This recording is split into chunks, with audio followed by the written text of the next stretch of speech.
తేదీ ఉన్నాము. 8వ తేదీ బయలుదేరి 9వ తేదీన కాశీపట్టణం చేరుకున్నాం. ఆ పరమశివుడి దయ వల్ల మేము కాశీపట్టణంలో 9వ తేదీ అడుగు పెట్టినప్పటి నుంచి కూడా మాకు ఎటువంటి ఇబ్బంది కలగలేదు. చాలా సౌకర్యాలుగా ఉన్నాయి. మేము అక్కడ ఆశ్రమంలో రూము తీసుకొని ప్రతి నిత్యము గంగా నది ఒడ్డున ఆశ్రమం ఉండటం వల్ల మేము ప్రతి నిత్యం ఉదయం సాయంత్రం 2 పూటల అందరం వెళ్ళి ఆ గంగా నదిలో స్నానం చేసి అక్కడే దీపాలు వదులుతూ అక్కడే ఉన్నటువంటి కేదార్నాథ్ ఘాట్లో ఒక్కొక్క రోజు ఒక్కొక్క ఘాట్లో స్నానం చేసినామండి. ప్రతిరోజు కూడా సాయంత్రం పూట వేరే ఘాట్లో స్నానం చేయటం, ఉదయం పూట మాత్రం కేదార్నాథ్ ఘాట్లో స్నానం చేయటము. పైన ఉన్నటువంటి ఆ కేదార్నాథ్ ఘాట్లో అర్ధనారీశ్వరుడు ఉన్నాడు. ఆయన సాక్షాత్ అక్కడే అవతరించినాడంట. ఆయనకి ఇంకా కిచిడి స్వామి అనే పేరు కూడా ఉన్నది. ఆయన మొట్టమొదట ఒకప్పట్లో ఋషి ఆయన ఉండేవాడంట. ఆ ఋషి రోజు ఇప్పుడంటే కాశీపట్టణం బాగా విస్తారం అయిపోయింది, కానీ ఒకప్పట్లో ఏమి వసతులు ఇప్పుడు ఉన్నట్టుగా ట్రావెల్స్లు, బస్సులు, కార్లు, అవన్నీ ఫ్లైట్లు ఏమి లేవండి. అప్పట్లో మనసులో ఆత్మ అనుకుంటే కైలాసంకైనా వెళ్ళిపోవచ్చు.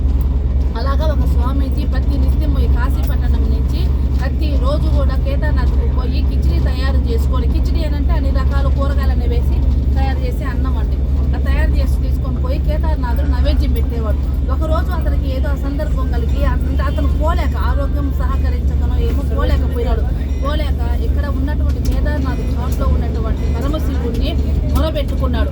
నాయన, కేదార్నాథ్ ఘాటుకి నేను రాలేకపోతున్నా, నీకు నేను వచ్చి కిచిడి నైవేద్యం పెట్టలేకపోతున్నాను అని కేదార్నాథ్ ఘాట్లో ఉన్నటువంటి పరమశివుడికి వేడుకుంటూ బాధపడుతూ ఉంటే ఆ కేదార్నాథ్ నుంచి ఆ పరమశివుడు అక్కడి నుంచి ప్రత్యక్షమయ్యి ఇక్కడికి వచ్చి, నువ్వు ఏమి బాధపడవద్దు, నీవు నా దగ్గరికి రాలేకపోయినా నేనే నీ దగ్గరికి వస్తున్నాను చూడు అని చెప్పేసి అర్ధనారీశ్వర రూపకంగా నేను ఇక్కడ వెలుస్తాను అని చెప్పి ఈ కేదార్ ఘాట్లో కాశీపట్టణంలో ఉన్నటువంటి కేదార్ ఘాటులో ఉన్నటువంటి కేదార్నాథ్ గుడిలో ఆ కైలాస వాసి అయినటువంటి ఆ పరమశివుడు కేదార్నాథ్ నుంచి ఆ యొక్క భక్తుడి కోసంగా వచ్చి ఇక్కడనే నిలిచినాడు అననేది ఆ యొక్క కాశీపట్టణ వాసులు చెప్తున్నటువంటి పురాణ గాథ.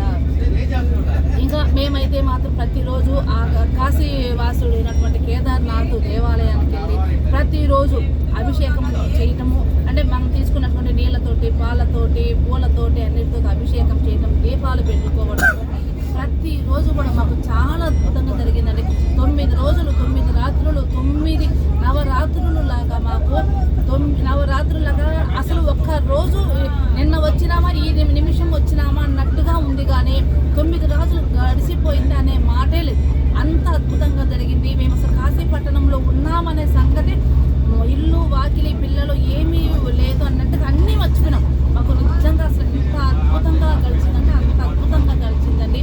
మనము మనశ్శాంతిగా అసలు క్షణం రోజులు గడుస్తుంటే ఎలా గడుస్తున్నాయో కూడా తెలియకుండా మాకు గడిచిపోయేది.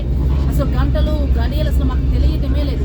అప్పుడే ఇంత టైం అయిందా అన్నట్టు, అంటే అంత సమయము మాకు తెలియకుండానే గడిచిపోయింది. చాలా అద్భుతంగా ఉందండి. ఆ విశ్వేశ్వరుడి దర్శనం బాగా జరిగింది. కాలభైరవుడి దర్శనం చేసుకున్నాము, అట్లాగే వారాహి దర్శనం చేసుకున్నాము, విశాలాక్షి